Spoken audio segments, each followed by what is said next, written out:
Bismillahirrahmanirrahim. Alhamdulillahilladzi ja'ala al-'aqda min ajallin ni'am. Laula dzalik laman qasamul insan ila balidin. Qala Allah Ta'ala fi Qur'anil Karim, Iqra' wa rabbukal akram.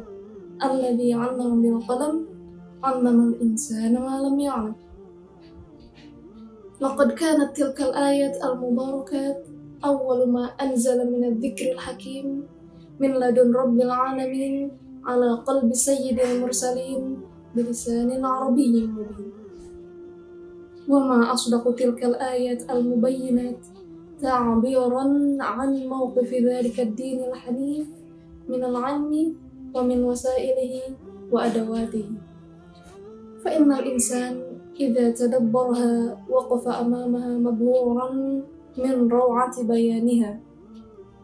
Wassalatu wassalamu ala asyrafil anbiya'i wal mursalin wa ala alihi wa ashabihi ajma'in, amma ba'd. Baik, teman-teman sekalian, insya Allah pada kesempatan kali ini saya akan membahas beberapa nasihat dari Syekh Dr. Khalil Ismail Ilyas mengenai perkara hati. Yaqulu Rasulullah sallallahu alaihi wasallam, ala inna fil jasadi mudghatan idza salahat salaha sairul amali wa idza fasadat fasada sairul amali ala wahyal qalb. Artinya, Rasulullah Shallallahu Alaihi Wasallam bersabda bahwasanya di dalam badan kita itu terdapat sekerat daging yang apabila kondisinya baik maka akan baik pula seluruh perilaku, dan apabila keadaannya rusak maka akan rusak pula seluruh perilakunya. Sekerat daging itu apa? Ala wahyal qalb, ialah hati.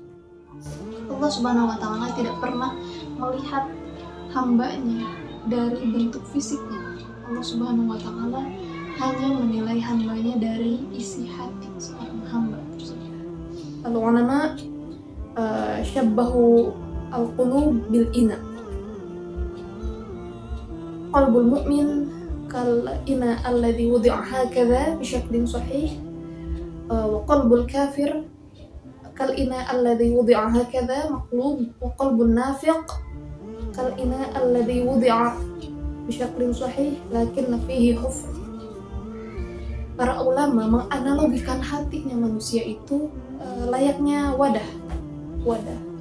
Hatinya seorang mukmin itu diibaratkan layaknya wadah yang disimpan dengan posisi yang baik, dengan posisi yang seharusnya, tidak terbalik, tidak berat sebelah, tidak miring, sehingga segala yang akan masuk ke dalam wadah ini akan tersimpan dengan baik.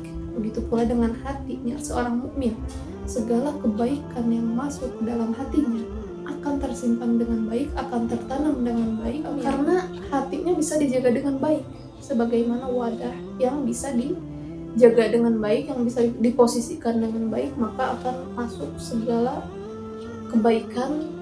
Kemudian ada qalbul kafir, hatinya orang-orang kafir. Hatinya orang-orang kafir ini layaknya wadah yang terbalik, maka segala apapun kebaikan yang ingin masuk, segala apapun kebaikan yang dilakukan akan menjadi sia-sia karena hatinya sudah tertutup. Fi qulubihim maradun fazadahumullahu marada. Hatinya sudah penuh dengan penyakit sehingga kafir terhadap Tuhannya, yaitu Allah Subhanahu wa Ta'ala. Kemudian ada juga hatinya orang-orang munafik. Hatinya orang-orang munafik itu layaknya sebuah wadah yang seolah-olah dia tersimpan dengan baik, tidak miring, tidak berat sebelah, tidak terbalik, namun ternyata ada lubang di dalam wadah tersebut. Layaknya hatinya orang-orang munafik.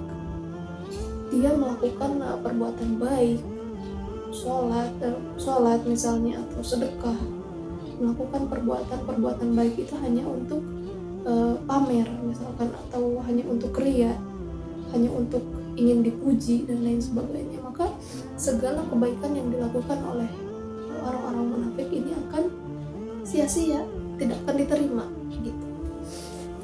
Teman-teman sekalian, Sayyiduna Hatim al-Asam huwa al-imam al-faqih wal-wali at-taqi.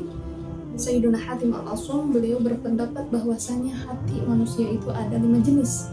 Yang pertama ada qalbun ghafil, hati yang lalai. Yang kedua ada qalbun marid, hati yang sakit. Yang ketiga ada qalbun mayyit, hati yang mati. Yang keempat ada qalbun muntabih, hati yang berhati-hati.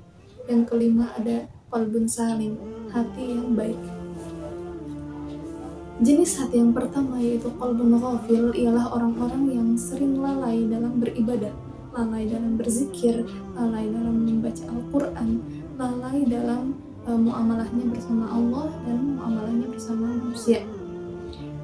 Apabila seseorang telah terbiasa untuk melakukan kemaksiatan, seseorang telah terbiasa untuk melakukan kelalaian dalam beribadah dan dalam bermuamalah, maka dia nantinya akan dikategorikan sebagai jenis hati yang kedua, yaitu qalbun marid, hati yang sakit, karena di hatinya sudah terbiasa melakukan perbuatan maksiat hingga tertanam penyakit di dalam hatinya, maka ia dikategorikan sebagai qalbun marid atau hati yang sakit.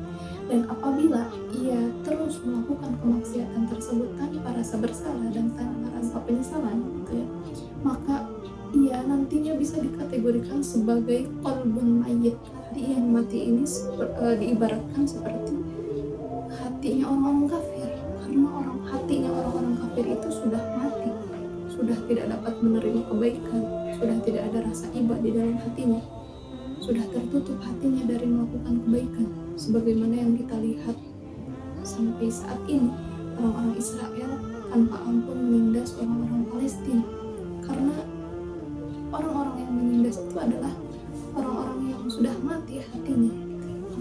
La nastaghrib an takun hadhihi al-quswa min al-kuffar wal Qur'an yahki lana lakin al-mushkilah lamma muslim wa qalbuhu mu'dhi, lamma muslim wa qalbuhu qasi, lamma muslim wa qalbuhu muta'addi.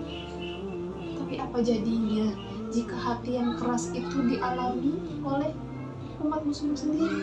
Apa jadinya jika hati yang keras itu tertanam di hati umat muslim sendiri? Umat muslim menyakiti muslim yang lainnya, umat muslim yang terlalu melampaui batas, umat muslim yang tanpa segan memfitnah muslim yang lainnya. Maka kita bisa diperintahkan untuk bisa menjaga hati kita dengan baik, sehingga nantinya kita bisa dikategorikan sebagai qalbun muntabih, hati yang berjaga-jaga dari melakukan kemaksiatan. Jika kita sudah terbiasa untuk menghindari kemaksiatan dan melakukan amal soleh dengan ridho Allah, nantinya kita bisa dikategorikan sebagai jenis hati yang kelima, yaitu qalbun salim, hati yang baik. Ruya an hadis salihin min as-sabiqin ismuhu Abu Bakar Al-Kattani. Abu Bakar Al-Kattani ini beliau pernah melihat Rasulullah SAW di dalam mimpinya. Kemudian qala, ya Rasulullah, dullani ala amalin akhsha an yamuta qalbi. Ya Rasulullah, madza af'al hatta la yakun qalbi mayyitan. Kata Abu Bakar Al-Kattani kepada Rasulullah SAW dalam mimpinya, wahai Rasulullah, berikan aku amalan yang dengannya tidak akan mati hatiku dan akan selalu hidup. Apa kata Rasulullah? Qul kulla yaumin ya hayyu ya qayyum la ilaha illa anta arba'ina maratan fa innallaha yuhyi qalbak wa la yumitu qalbak.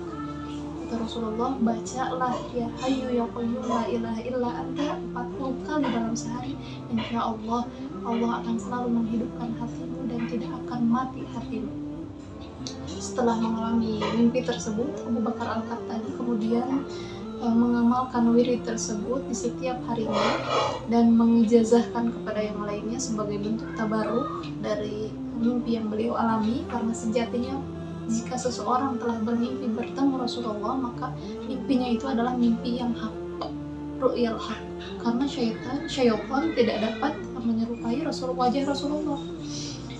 Kata Rasulullah, man ra'ani fil manam faqad ra'ani yaqdatan.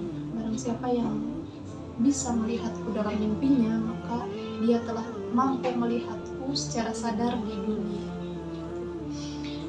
Para ulama menafsirkan kata qad ra'ani di sini bahwa orang tersebut akan bertemu Rasulullah di hari kiamat, dan insya Allah dia juga akan menjadi ahli surga, karena ahli neraka itu diharapkan melihat wajah Rasulullah hatta fil meskipun di dalam mimpi. As'alullah an yaj'alana min 'ibadillahil muttaqin wa min 'ibadillahi syakirin wa min 'ibadillahi dzakirin dzikran katsiran Allahi ya rabbal alamin. Astaghfirukum min kullil akhta. Akhirul kalam billahi taufiq wal hidayah wa ridha wal 'inayah. Assalamualaikum warahmatullahi